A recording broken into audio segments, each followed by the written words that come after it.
મારું અધૂરું સપનું પૂરું થવા જઈ રહ્યું. હવે મને એકદમ સુકૂન મળે છે. એ પૂરું કરવા માટે હું કંઈ પણ કરીશ. અત્યાર સુધી સાચા લોકોનો સાથ આપ્યો છે. એથી તો નહીં માને એમ ને. ચાલ સહી કર. પછી એને મરવું પડે.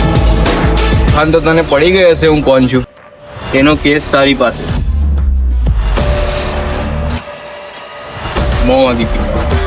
રો મટીરિयल પણ એ વ્યક્તિ પાસેથી જ લીધું છે. की वजह से हमारी मुलाकात हुई थी उसको तो आने दो. 50% નો ભાગીદાર છે એ મને જરા પણ ગમતું નથી.